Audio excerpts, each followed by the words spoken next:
अस्सलाम वालेकुम। आज की इस वीडियो में हम बात करेंगे ज़ेलेटाइड इनहेलर के बारे में कि ज़ेलेटाइड इनहेलर का इस्तेमाल किन कंडीशंस में किया जाता है, इसको इस्तेमाल करने का क्या तरीका है, इसको कितने अरसे तक इस्तेमाल करना चाहिए और इसके इस्तेमाल से क्या साइड इफ़ेक्ट्स हो सकते हैं। तो सबसे पहले हम बात करते हैं ज़ेलेटाइड इनहेलर में एक्टिव इंग्रेडिएंट्स के बारे में। तो ज़ेलेटाइड इनहेलर में जो एक्टिव इंग्रेडिएंट्स हैं वो साल्बुटामोल और बेक्लोमेथासोन होता है। ये दो मेडिसिन का कॉम्बिनेशन है। साल्बुटामोल जो है वो ब्रोंकोडायलेटर है, यानी कि जो सांस की तंग नालियाँ होती हैं ये उन सांस की तंग नालियों को खोल देता है जिससे सांस लेने में आसानी पैदा हो जाती है। इसके अलावा इसमें बेक्लोमेथासोन जो कि एक स्टेरॉइड मेडिसिन है जिसको कार्टिकोस्टेरॉइड ड्रग कहा जाता है। जब सांस की नालियों में सोजन हो जाती है तो ये बेक्लोमेथासोन जो कि कार्टिकोस्टेरॉइड है बहुत ज़्यादा इफेक्टिव देता है, यानी कि ये फ़ायदा पहुंचाता है। अगर हम बात करें ज़ेलेटाइड इनहेलर की इंडिकेशंस, इसके यूजेस, इसके इस्तेमाल के बारे में, तो ब्रोंकियल अस्थमा में यानी अस्थमेटिक अटैक्स में इसको सबसे ज़्यादा इस्तेमाल किया जाता है। जब सांस की नालियाँ बहुत ज़्यादा तंग हो जाएँ जिससे सांस लेने में बहुत ज़्यादा दुश्वारी हो रही हो, मुश्किल पेश आ रही हो और सांस लेने में मुश्किलात इसलिए हो रही होती हैं कि सांस की नालियों में सूजन हो जाती है, सांस की नालियाँ सूज जाती हैं, फूल जाती हैं। तो इस कंडीशन में फिर इनहेलर जो है वो सांस की नालियों में सूजन को कम करता है जिससे सांस लेने में आसानी होती है। जैसा कि ज़ेलेटाइड इनहेलर का इस्तेमाल अस्थमेटिक ब्रोंकाइटिस में भी किया जाता है। ऐसे अफराद जो लंबे अरसे तक सिगरेट नोशी करते रहें या अभी भी सिगरेट नोशी कर रहे हैं तो सिगरेट के इस्तेमाल की वजह से फिर बलगम बहुत ज़्यादा खारिज होने की शिकायत होती है, तो उन अफराद में भी फिर ज़ेलेटाइड इनहेलर का इस्तेमाल किया जाता है। और अस्थमेटिक ब्रोंकाइटिस वाले अफराद में अक्सर आपको चेस्ट यानी कि सीने से सांस लेने के दौरान सीटीसी बजती हुई सुनाई देगी। ये जो सीटीसी बजती हुई सुनाई देती है ये सांस की नालियाँ तंग होने की वजह से ये सीटी की आवाज़ सुनाई देती है। इसके अलावा जिन अफराद में नमूनिया हो गया हो या चेस्ट इन्फेक्शन हो गया हो, इस सूरत में भी फिर सीने में जकड़न बहुत ज़्यादा हो जाती है और सांस लेने में बहुत ज़्यादा दुश्वारी होती है। मरीज़ मुसलसल बैठा रहता है, जैसे ही लेटने की कोशिश करे तो सांस की तकलीफ, सांस लेने में मज़ीद दुश्वारी हो जाती है। तो फिर इन तमाम कंडीशंस में भी फिर ज़ेलेटाइड इनहेलर का इस्तेमाल किया जाता है। इसके अलावा ज़ेलेटाइड इनहेलर का इस्तेमाल COPD यानी कि क्रॉनिक ऑब्स्ट्रक्टिव पल्मोनरी डिजीज़ में भी किया जाता है। COPD में जो सांस की नालियां हैं वो परमानेंटली तंग हो जाती हैं और इन तंगी की वजह से फिर लंबे अरसे तक दमे की शिकायत मुसलसल रहती है। तो फिर इस कंडीशन में भी ज़ेलेटाइड इनहेलर का इस्तेमाल किया जाता है। अब हम बात करते हैं ज़ेलेटाइड इनहेलर के डोजेज के बारे में। तो ज़्यादातर जो इसका डोज़ है वो डिपेंड करता है पेशेंट की कंडीशन पे, उसी हिसाब से ही इसका डोज़ एडजस्ट किया जाता है।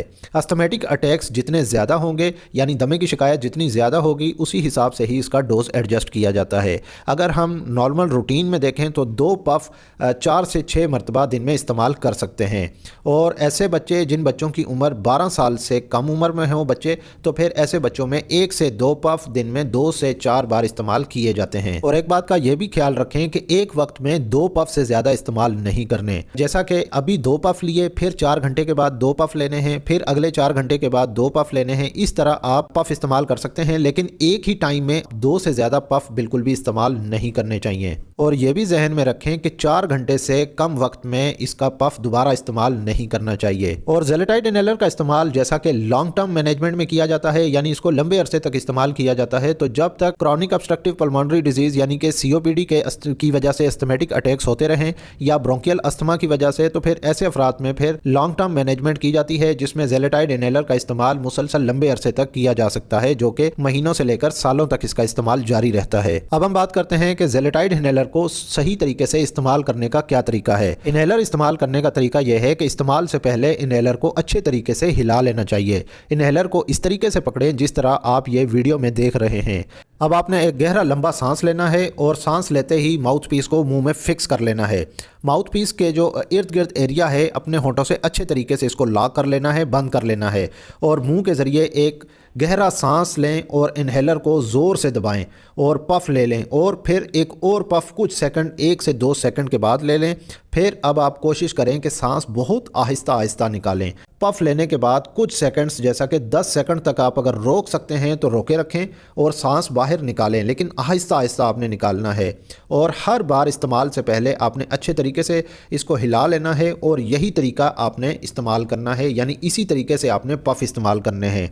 और अगर आपको सांस की तकलीफ़ बहुत ज़्यादा है तो इनहेलर अपनी पॉकेट में ही रखें, ताकि किसी भी वक्त अगर आप घर में हों, ऑफिस हों या सफ़र कर रहे हों तो तकलीफ़ की सूरत में फ़ौरी आप इनहेलर का इस्तेमाल कर लें। अच्छा, यहाँ पे मैं एक बात लाजमी शेयर करना चाहता हूँ कि अक्सर लोगों के जहन में ये बात डाल दी जाती है कि अगर मरीज़ ने एक बार इनहेलर का इस्तेमाल करना शुरू कर दिया तो फिर सारी ज़िंदगी इनहेलर का इस्तेमाल करता ही रहेगा। ये बात बिल्कुल गलत है। इन्हेलर का इस्तेमाल शदीद तकलीफ़ में दिन में 3 से 4 बार या 4 से 6 बार इस्तेमाल किया जा सकता है और थोड़े अरसे तक लाजमी इस्तेमाल करना होता है, मगर ये ज़रूरी नहीं कि सारी ज़िंदगी इसको इस्तेमाल करना चाहिए। अगर मरीज़ की तकलीफ़ कम होती जाए, सांस लेने में दुश्वारी ना हो, सांस लेने में तंगी ना हो, तो फिर इन्हेलर का इस्तेमाल कम कर दिया जाता है, जैसा कि दिन में 2 बार या दिन में सिर्फ 1 बार। और कुछ मरीज़ों में तो फिर सालों तक इन्हेलर का इस्तेमाल की भी ज़रूरत नहीं पड़ती, जब तक मरीज़ को सांस की तकलीफ़ बहुत ज़्यादा ना हो जाए। अगर हम बात करें ज़ेलेटाइड इन्हेलर के मुसलसल इस्तेमाल से क्या साइड इफ़ेक्ट सामने आ सकते हैं, तो इन्हेलर का कोई ऐसा ख़तरनाक साइड इफ़ेक्ट नहीं है।